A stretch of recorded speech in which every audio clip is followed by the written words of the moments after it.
Ladies and gentlemen, welcome on into the Link Up. When you got another week in wrestling today, when you see this pretty face, I am your host, Ron the Don. When you see this guy, your other host, Alan Xander, whatever. Duck and smoke like always. Man, ain't nobody worried about you, bro. Ain't nobody worried about you, bro. It's a jam-packed week for Alexander. You know what I mean? Ain't nothing gonna stop my shine over here, bro. Because everybody know December 7th, the Revolution Rumble, Alexander is making his well-awaited debut, and I will be winning the whole damn thing. You heard that here first. Yes, sir. We got a jam-packed episode, like my guy said. So if you want to stick around, we got SmackDown, we got Raw, Survivor Series reviews. We got to talk the Judgment Day, the New Day, a little bit of TNA. We got to talk about all that stuff. I have a couple in the chamber still, but we got to talk about all that stuff. But we're gonna start out with the big news out of today. Triple H and some Netflix executives doing a press conference today on behalf of Raw moving to Netflix, and we got a little bit of interesting news. The first, said by Tony Khan, confirmed by Triple H, WWE will not. I repeat, will not. Nick Khan. Oh, Nick Khan. Sorry, Nick Khan. Appreciate that.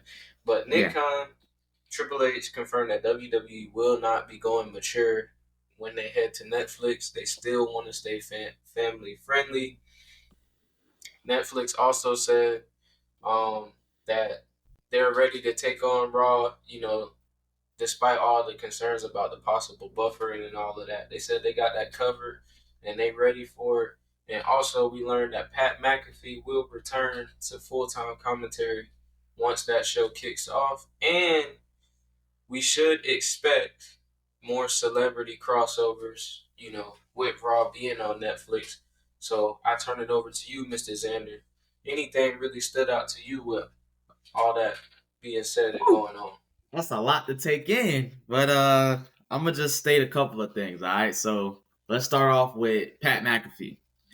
Look, we already knew that Pat McAfee was gonna come back full time because look, that Netflix paycheck, that already, you know what I mean, that's gonna speak for itself. Then also with the celebrity crossovers, that's really, really good. Seeing that, they actually did that before, back in like, what was it, like 09, 2010, around that time. They was doing like the special guest host every week. And that was good. That was putting in ratings. That was putting new eyes on the product. So I think they're gonna have that same. People hated that. I wasn't one of the ones that hated it. I mean, did they? Some of the guest hosts, I will say, was kind of like, it was a little bit kind of weird, but like for the most part, I mean, there was some decent guest hosts that they would have on there, so I ain't really got no issue with it. And as far as the mature, they was saying that they're not going like, oh, they're not going rated R or X rated. I mean, obviously they're not gonna go like rated R and X. Like you're not gonna see stuff you see in the Attitude Era, obviously. And when I say see stuff, I'm referring to like how they used to labelize. They used to label the women. You know what I mean? Y'all not gonna see that. But are they gonna get edgier? Yes. Are they gonna probably let loose a little bit on promos and stuff? Maybe, because I mean they have that platform to do so. So I mean, that's what I'm saying. Like they really just testing the waters right now. I've been saying this a couple pods ago. I was saying that they're pretty much pushing the limits, especially in this last month. I expect to see a lot of limits being pushed to seeing like what they can do and what they can't do for this last month. Because they're gonna try to go out with a bang on USA. No, definitely think we're gonna get better and more creative content when WWE does move to Netflix, because like they're gonna have to fill up those 3 hours, and they know to start everybody's gonna be watching that. Even casual fans that haven't tuned into WWE, like I feel like it's gonna be a big deal, but I don't think they're moving too far away into like mature, because you know there's a bigger market in the fact that WWE is for all and not for the thing is, a lot of people, believe it or not, like, we weren't expecting that. Like, honestly, I wasn't expecting it. I wasn't, expecting to see, R-rated content on wrestling. I mean, what is this, Power? Come on now, like, it ain't, no. So, I mean, it's wrestling. We expect, wrestling. We expect, content that's gonna make us be like, oh, all right, bet. Now I gotta tune in next week. I gotta tune in the week after that. I gotta tune in the week after that. So I think they're gonna do a good job with handling that. So I ain't even worried about that part. But yeah, Power, but there is some weirdos on the net talking about they want to Dom and Liv to reenact Edge and Lita live, celebration, if you know what I'm breaking talking. kayfabe, and you know I don't like doing this, but the man's married, bro. Like I don't think they're gonna. I don't think he would even approve of that. He wouldn't even want to do that. I know this. I'm just saying, there's people on the net been trolling. I'm sure they are, cause man, but we moved. People on the net. This past Friday night SmackDown was the go home show for Survivor Series. And one thing that really stood out on that show was the sit down between Roman Reigns and CM Punk. Now, Same here. This was very, cinematic, cinema. I remember I texted you that on behalf of, the whole weekend of WWE, just straight cinema through and through. But CM Punk saying he's not doing it for Roman Reigns, he's doing it for Paul Heyman. He's doing it for, in his words, our wise man. So, what did you take out of this one-on-one sit down with CM Punk and Roman Reigns? I'm still trying to figure out what this favor was, because I'm pretty sure we was gonna get to that until, which we will cover later on in the podcast, Seth Rollins interrupting him on that in his promo. So I mean, look, there's a favor out there that CM Punk can call upon. So it's one of them wait and see things, man. I'm letting stuff cook. I don't even want to I don't want to try to rush anything. I just want to see how it's going to play out. Speaking of cooking, it was announced that we're getting Kevin Owens versus Cody Rhodes at Saturday night's main event this upcoming month. I believe December 12th is when that is going to be on Peacock. How you feel about this? And it will be in Long Island, New York, my hometown. Backyard. You know what I mean? Yep. So, hey, it's going to be a good show. They already got, 2 matches announced for it? If I'm not mistaken, or just 1? 4, actually. They got 4? Okay. We got the Cody and Kevin Owens. Then Owens. We got another one we'll get to when we cover Raw. And then we get the inaugural... the inaugural championship matches. Yeah. Okay. Speaking of that, Michin moved on in the qualifying round. And I remember before last week we were saying in this matchup who could replace Jade. Well, it was indeed Lash Legend, so no Charlotte. But we had some conflicting... It was you that said Lash, huh? Yeah. I thought it was gonna be... all right. Yeah. I thought it was gonna be Lash or Charlotte for sure. Yeah, there you go. Hey, one of us had to be right. You know what I mean? So yeah, but Lash took her place. To start off SmackDown, we had Liv Morgan, throwing some grease, in the pot, basically saying that, Bayley could have took out Jade, and we had some conflicting reports coming from Dave Meltzer saying that Jade is not actually injured. Where do you stand in all this? Do you feel like Jade is injured? Do you still feel like you know who attacked Jade? What's your thoughts on that? I mean, to be honest, I don't know, because like you said, conflicting reports. One minute he says she's injured. Other time he's saying she's not injured. So Dave Meltzer, which one is it? Come on, man. You really can't miss with this type of stuff, especially with you having the reputation of, in my personal opinion, the Steph Curry of news. You don't miss. So it's you can't mess up that reputation, bruh. You know what I mean? A couple of years.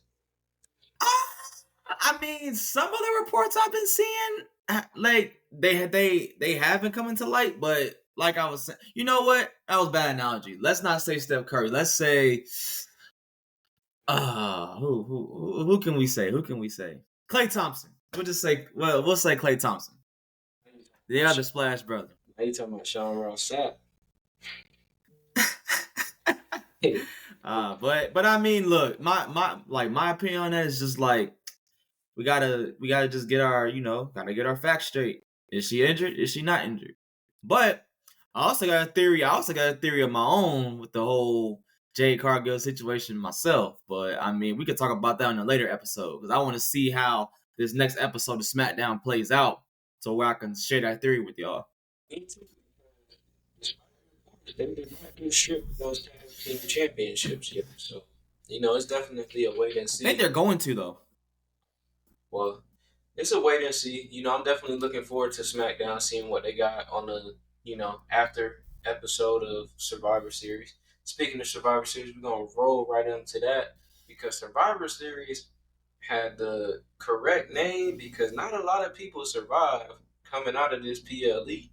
Because the injury report, it's a lot of people on IR after this pay-per-view. But we're gonna start with the women's War Games match where we saw Team Rhea Ripley get the W.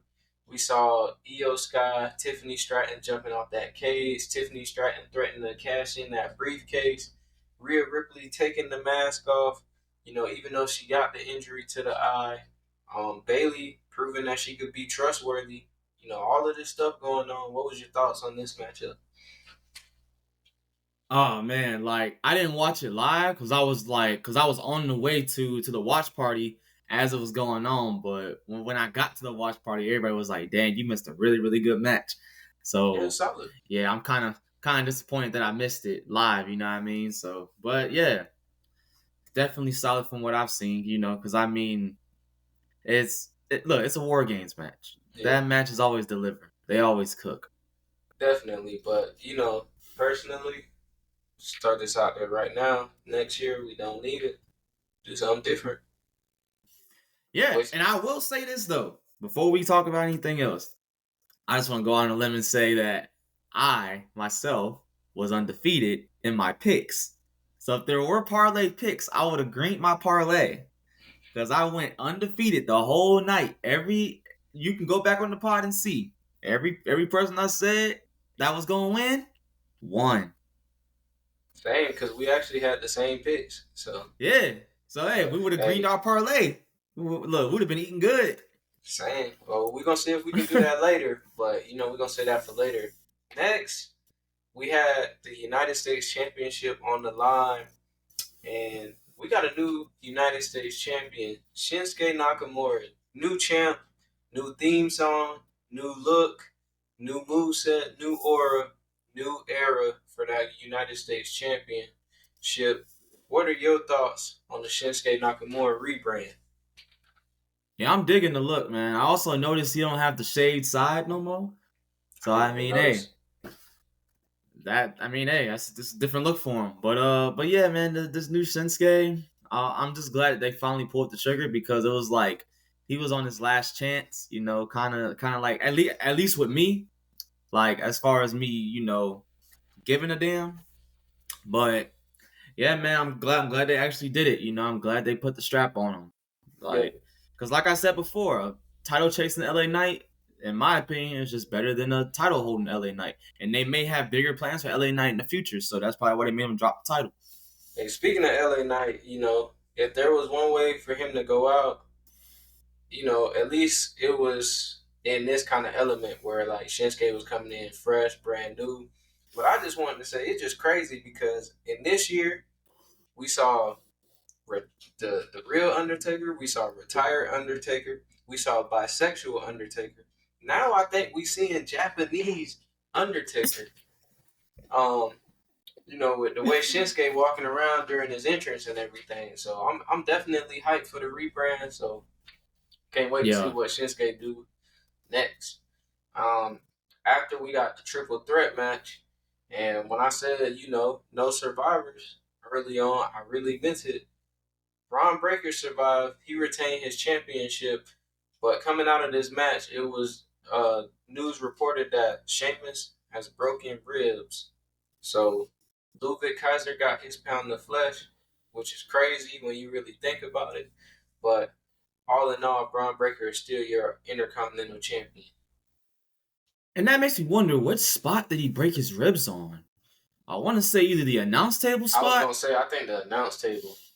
Yeah, because if you see like in the finish of the match where he took the spear, he bumped a little, like he kind of bumped like yeah. It was an awkward bump that he took, because it was like, and that's probably why it took him long to get up, because we was all wondering at the end, like, dang, he getting up. He's kind of like, you know, he's trying to settle it in, but I think about him like it's probably his ribs. So that's crazy. Definitely. But you know, I wouldn't have been mad if Ludwig Kaiser would have won, but we're gonna get into that.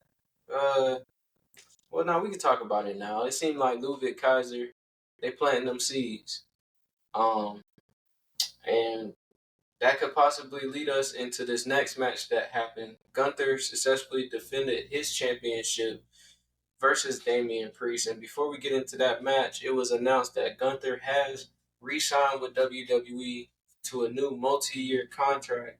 So you guys better get used to seeing Gunther with that World Heavyweight Championship around his waist for years to come, because I do think he's going to be a multiple-time world champion before it's all said and done. But in this match against Damian Priest, he ended up retaining this championship because Finn Balor is an egomaniac. He came out, he can't get over his old ex, Damian Priest. He cost Damian Priest the championship. Gunther retained with help. You know, for a man that's doubting himself, he had to get help to beat Damian Priest. Where do you think these two go from here? The fact that he needed help to beat Damian Priest not once but twice, it definitely does, you know, trigger, you know what I'm saying, a question like, can Gunther beat Damian Priest clean?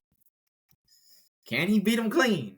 But yeah, Finn Balor going up against Gunther for the world title soon enough.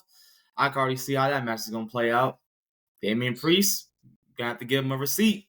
That has been announced for Saturday night's main event. So definitely looking forward to that storyline. Finn Balor and Damian Priest also got into it in the parking lot of the Survivor Series, and they left Damian Priest laying. So by next week we should know more on that. Then we had the main event, the OG Bloodline and CM Punk facing off against Solo's Bloodline and Bronson Reed, who I think really fits that group well. And this was a viral main event. You had Roman and CM Punk getting into it while they were locked in that cage. Had the viral video of Roman cutting off CM Punk from leaving that cage. But had Roman climbing up the side of the cage. We had a bunch of injuries in this match. One is alleged. And, you know, no turns, no surprises. The OG Bloodline get the dub. CM Punk and Roman Reigns ended up shaking hands when it was all said and done. What was your thoughts on this main event to close out Survivor Series? That match cooked. I'm going to just say that right now. That match was, oh my God. That match right there, if I had to give it, you know, a star rating, that match is definitely 4.5. There was really like, only reason why I'm not giving it a 5 is just because, you know, it's unfortunate. Injuries. But, man, look, and honestly, the person that I'm about to label as the MVP of the match is going to shock you. Jimmy Uso. Jimmy Uso was the MVP of that match. That dude was out there doing moves I didn't know that he had in his bag, bro. So, hey, I got to give him Jimmy Uso. Jimmy underrated, for sure.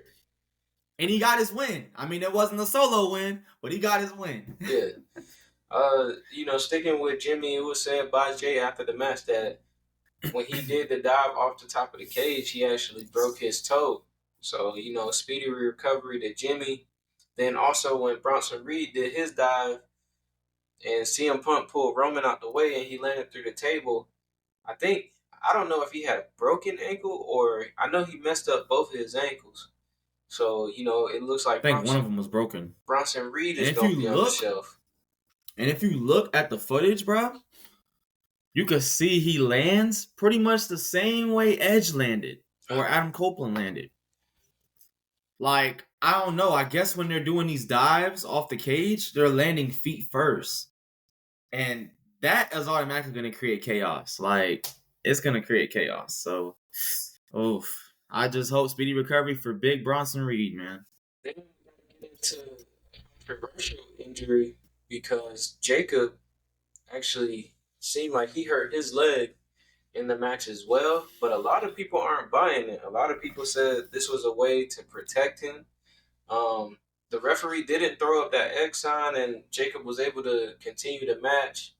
If he was hurt, it was definitely a commendable effort.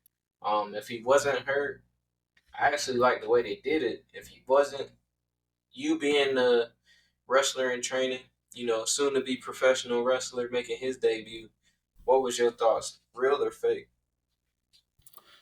Oof. I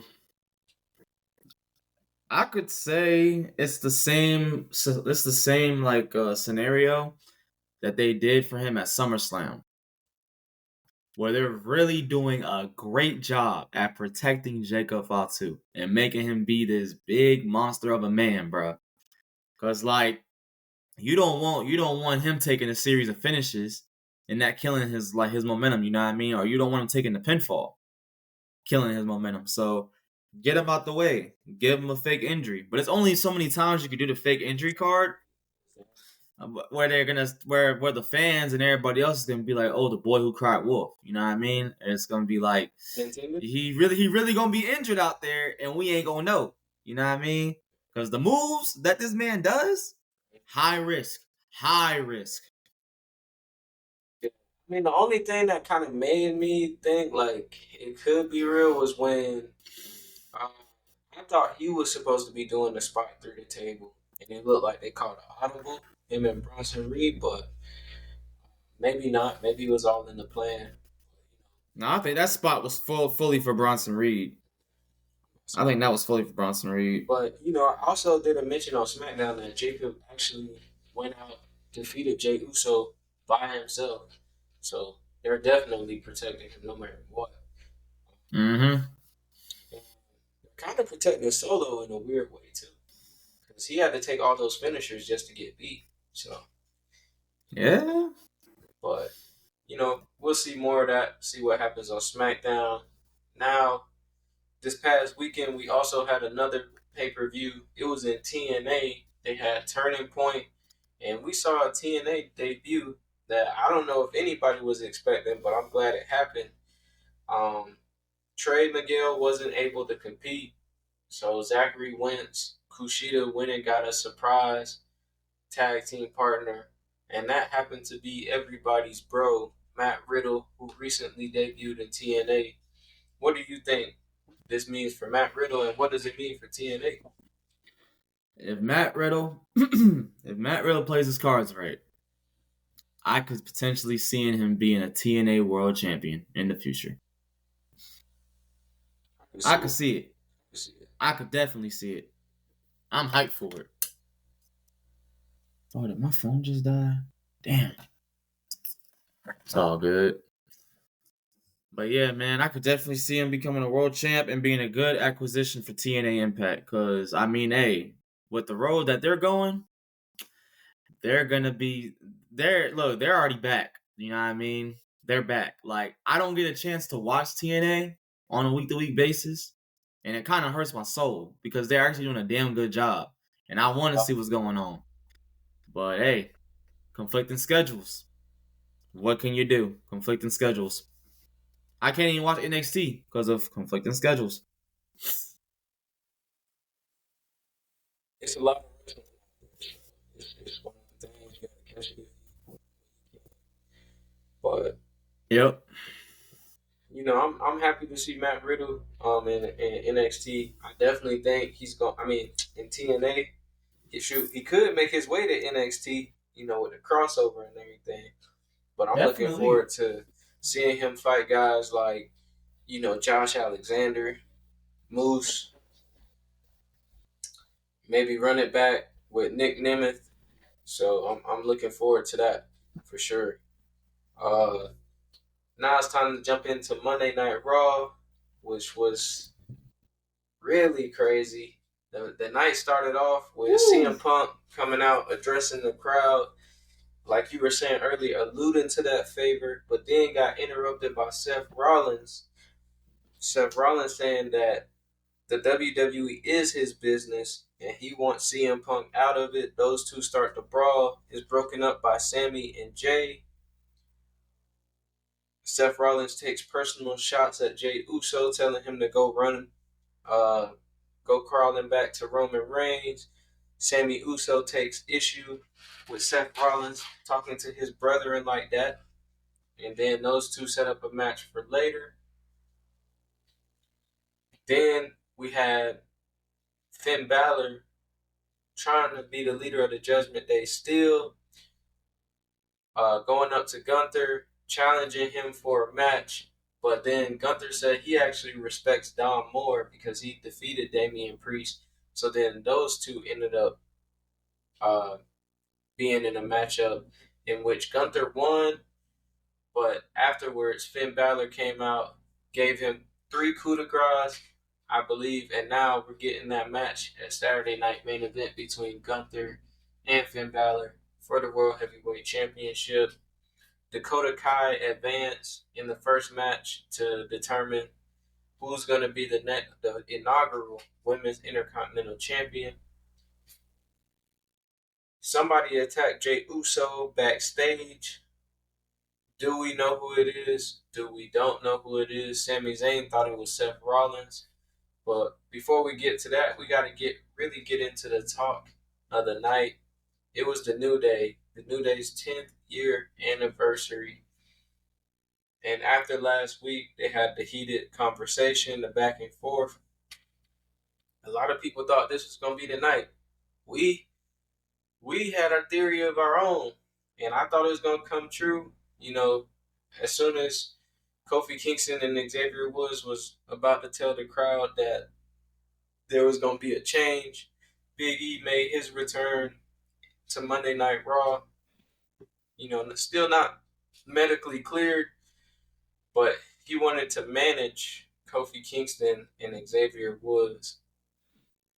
And, this is where the heartbreak comes because Kofi Kingston and Xavier Woods turned their back on Big E, saying that he turned his back on them and left them to go live his life and forgot about them. And this hatred for Big E united Kofi and Xavier Woods. So it seems like they're still going to be, together. They're officially listed as heels on the WWE website now. So the turn has happened. Xavier Woods took it a step further and is going at it with Big E's girlfriend on Twitter, saying that her cooking was bland. She hit him saying that his whole singles career was bland. So, it seems like the New Day is no longer a trio. It is now a duo. Xander, what are your thoughts? Now, I will say, our theory isn't all the way done. Because I remember in my theory, I did say that there was going to still be a tag team at the end of all this. Yeah, we did say that. So it's not all the way done yet. It's just taking a turn. It's taking a different turn. We did say that Big E was going to be the reason that they get reunited again, too. So, that is crazy. Hey, that is crazy. And what's crazy about it is it wasn't in the way that we thought, though. Yeah, I know.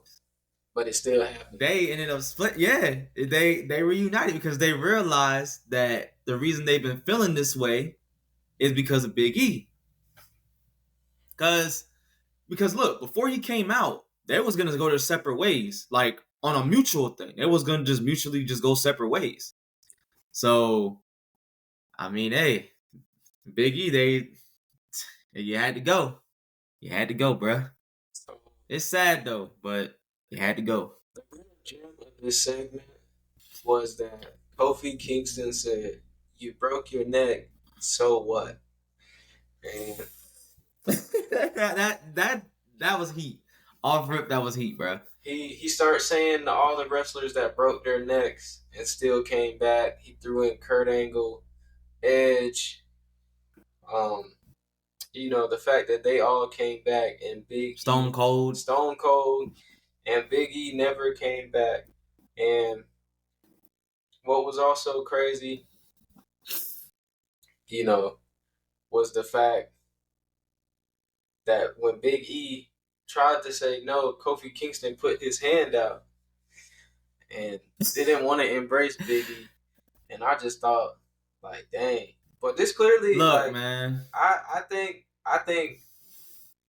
this was the way to do it. Sorry to cut you off, but like when you think about it, if Big E doesn't come back, which I think he will, because I think they did it this way because of that. But then I also think they're buying it time. You know what I'm saying? So like we've been saying, this could all culminate at WrestleMania. So we could be getting New Day triple threat if everything happens for Big E. But I ain't gonna lie. And I'm sorry. I ain't gonna lie. I gotta say this. Okay. Go ahead. Big E, bruh. Fire your barber, bruh. I can't even talk. But Big E, bro. Fire, bro. It's too many times. It's too many times, bro. Like, see, bro, the first couple of times when he debuted, I let it slide. But it's just like, now, bro? I ain't gonna lie, man. Look, like I said, if I ever get to that point, bro, I'm going to Turkey, bro. I'm going to Turkey and getting a hair transplant. I would have to figure out a way, you know what I mean, to write me off of whatever program they got me going on at the moment, and I'm getting a hair transplant, bro. Because I can't go, bro. Biggie is like, bro, it's literally right to where my beats are right now. Bro, not even. It was the back, like the lineup in the back, bro. Like tapering. Dog. Like, bro, he like it's the thing, bro. Like, look, man, I get it. Barbers are being out of pocket with these prices, bro. They get out of pocket. That's why I learned to cut my own hair. You know what I mean? So it's not even that hard either, bro. If you know how to taper, you know what I mean? Just blend. It ain't that hard to do it, bro. Like, shoot, I'm about to cut my hair again for show. For show day. I'm cutting my hair. I'm not going to a barber. I ain't got like that right now. So hey, I'm cutting it myself. Oh man. Biggie. That's probably why they cut him. That's probably why they cut him, because of his damn barber. Ooh. No blend, bro. Like, dude, no. This is what I would do, bro. This is what I'll do to help him out. You feel me? His head shape, right? His head shape is not good for a fro. I'm sorry. Cut it down, bro. Cut it to a 1 or a 2. And just taper the sides and the back. That's all you need to do, bro. Go do a wavelength taper. You do not need a fro. The fro is not for you, my guy. The fro ain't for you. Let the fro go. Let it go. That's bad. But on to everything else. We got the main event: Seth Rollins versus Sami Zayn. Sami Zayn was convinced that Seth Rollins was the one that attacked Jey Uso, so he was gonna attack Seth Rollins with a chair, but Seth was able to convince him otherwise. Rolled him up for the 1-2-3. Told him that he needs to be smarter than that. And then out of nowhere, he was hit with a claymore from a returning Drew McIntyre. And one can only assume that he was also the one who attacked Jay. I'm pretty sure. But we'll see on Monday Night Raw. And that was pretty much Monday Night Raw in a nutshell. Your overall thoughts? It was like you said in the text message, cinema. The standout segment of the night had to be the whole New Day breakup, man. That right there left me speechless. I'm like, bruh, they really went there. They really went there, bro. But yeah, Drew McIntyre coming back. that was a good little cliffhanger though to leave Raw on, because now you want to know what's going on with Drew McIntyre, because I guess now it's gonna be Sami Zayn against Drew McIntyre. That's gonna be the new program. So, what I think, I'm interested to see how this is gonna work out, because, as they say, the enemy of my enemy is my friend. And Seth Rollins feels like all his friends betrayed him by teaming up with Roman and CM Punk. Who does Drew McIntyre hate the most? The Bloodline and CM Punk. So, if you telling me that we possibly getting a team up for, not long term, but for a short term, Seth and Drew versus Jay and Sammy, I'm into it. Yep, because if you think about it, that's the only OG Bloodline members that's on Raw. Yeah. And everybody else on SmackDown. They're going to have to pivot some kind of way because Jimmy is out, Bronson's out, so they got to pivot some kind of way. So, yeah. It's going to be very interesting to see how that all plays out. But we got to get into some NXT business. NXT, yes, we have not been talking about it a lot lately, but we still tapped in. NXT has been on fire recently, especially that women's division, in more ways than one.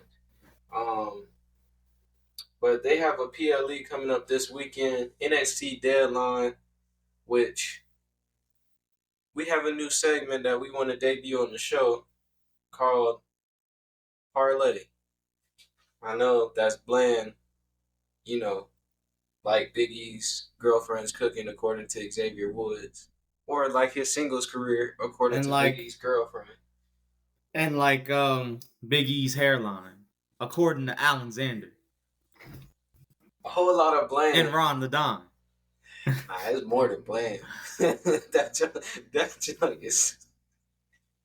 Hey, cuz. Hey, bro, cut it off. But yeah, parlay. So, for example, to show you how this works, my question, we're going to build a ticket for Mr. Alexander. So my first question for him, just to give an example, are you going over or under on an NXT Deadline match making the main roster next year?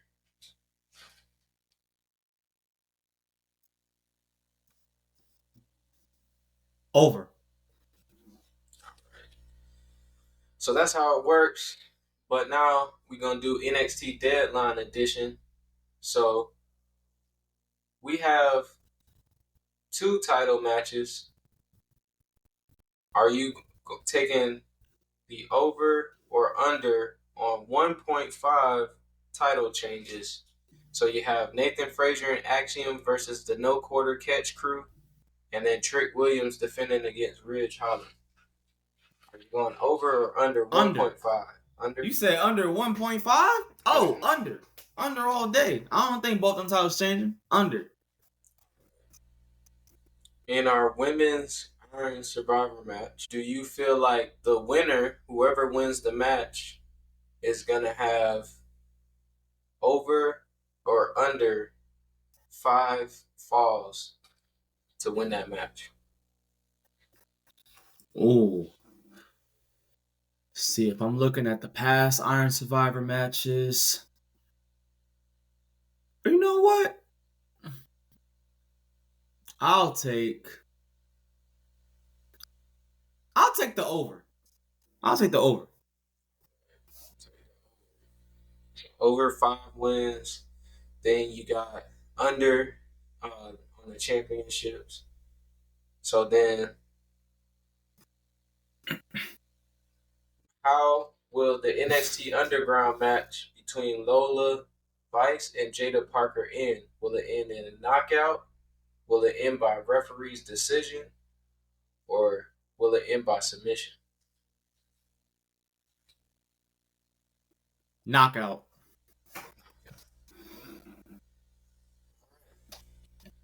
And last question. Are you going over or under on the fact that Eddie Thorpe's attacker will be revealed during this PLE?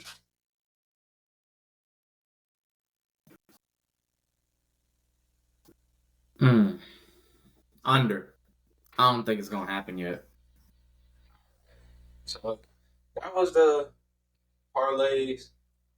You know, we hoping for a great NXT deadline. We're gonna see if this man cashes out and win $1 million link up dollars, or is he gonna go home with nothing?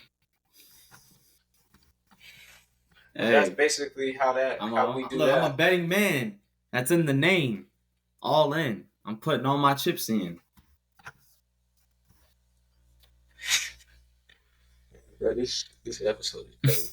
But all right, now it's time for another new segment. So we notoriously do top 5 on this episode or this show, but we're gonna switch it up.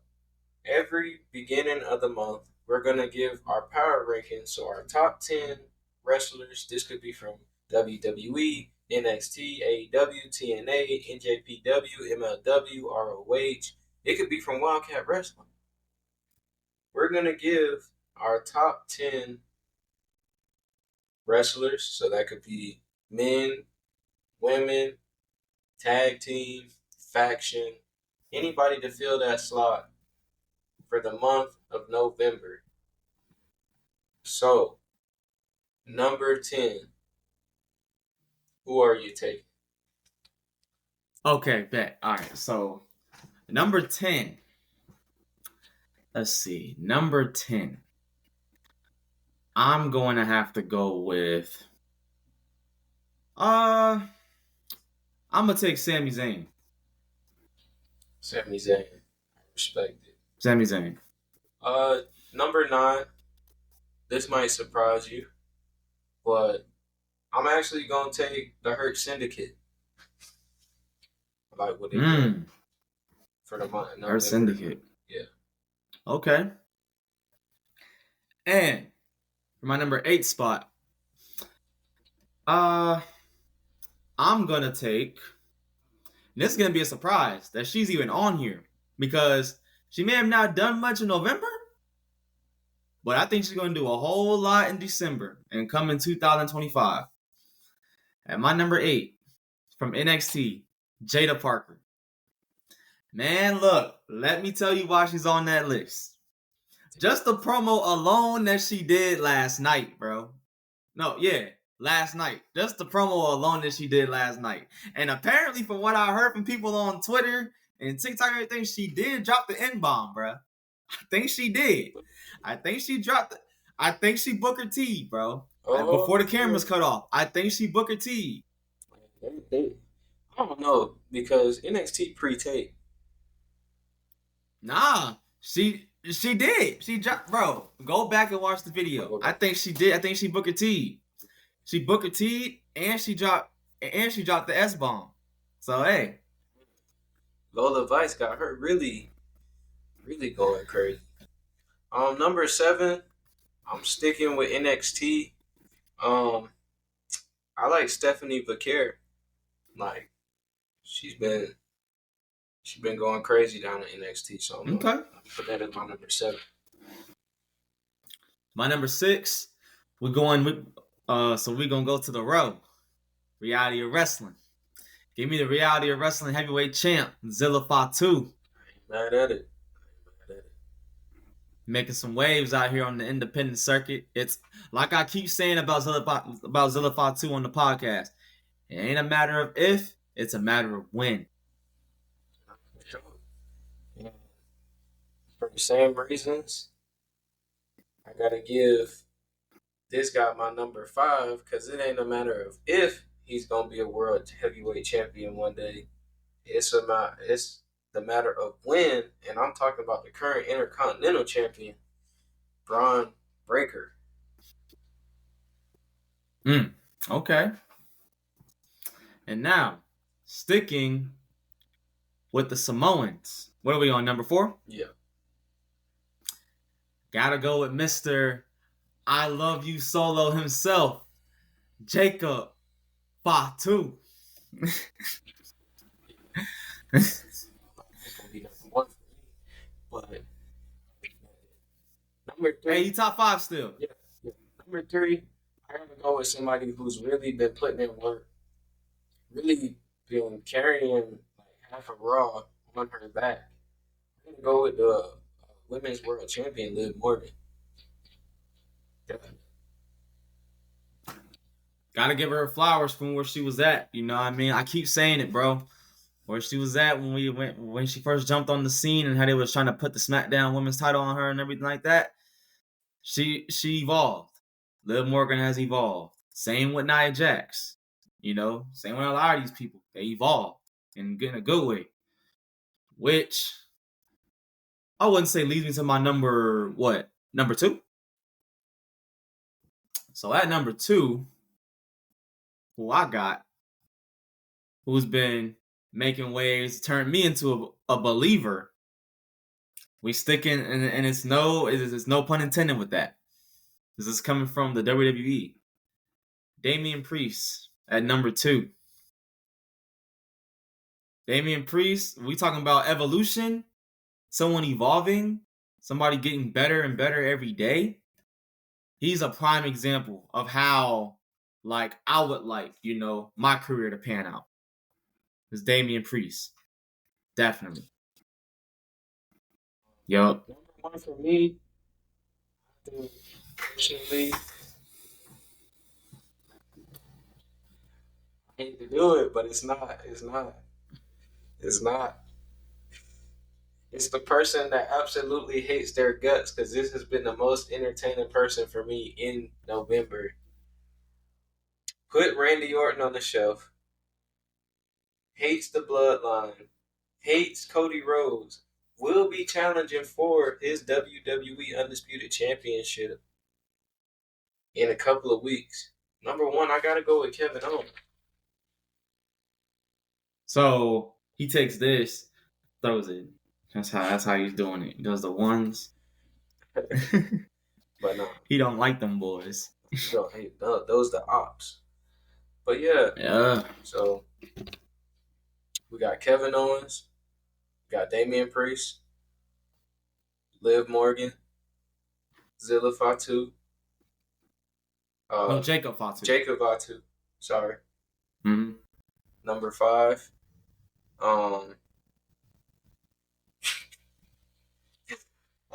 Man. Braun Breaker. Then Zilla. Yes. Then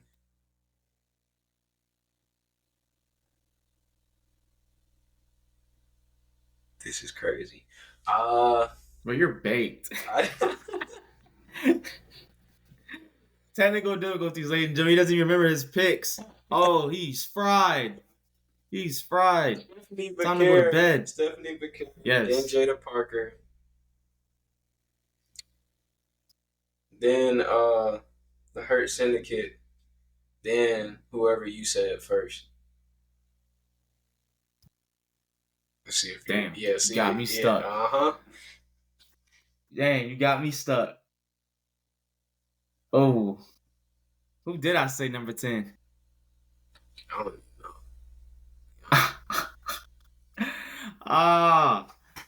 Dang. Yeah, this episode's been a real one, ladies and gentlemen. It's authenticity over here. Authenticity and transparency. It's only because we solely focus on the Revolution Rumble right now. So I'm gonna hand this over to this man, and he's gonna tell you why he's gonna win this match. Look, being I'm the only person that doesn't even have a poster yet, that already puts me at an advantage because don't nobody know that I'm entering this match. But when you hear my music pop up and you see me walk through that curtain, you're going to feel everything and you're going to see what I got to offer. And I'm going to make sure everybody in that crowd knows that I am him.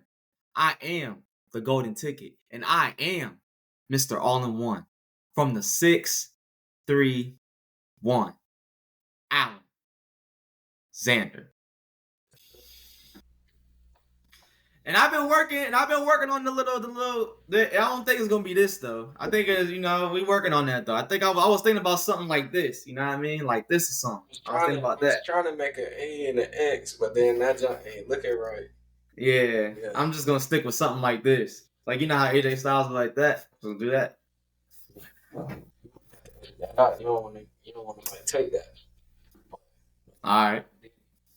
But, ladies and gentlemen, take them. Y'all check in.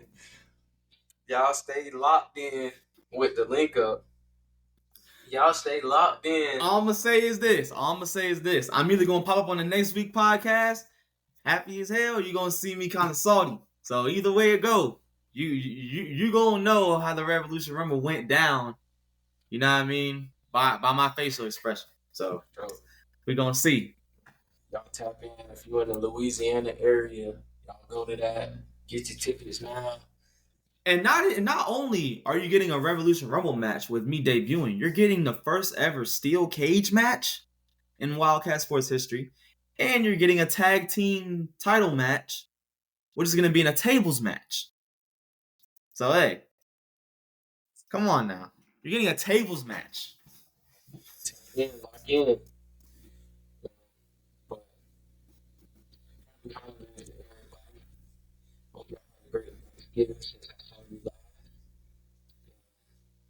That's really all I got to say. And that's all I got to say. I already said everything I want to say, you know what I mean? You just, and we just pumped. Didn't realize how close we are to this event, you know what I mean? I'm just hyped. I'm hyped. Sure. I'm down. And I'm Alexander. Like that. We are. Ron the Don Trash. Peace. Trip forever and I'm just not getting started. That's the one.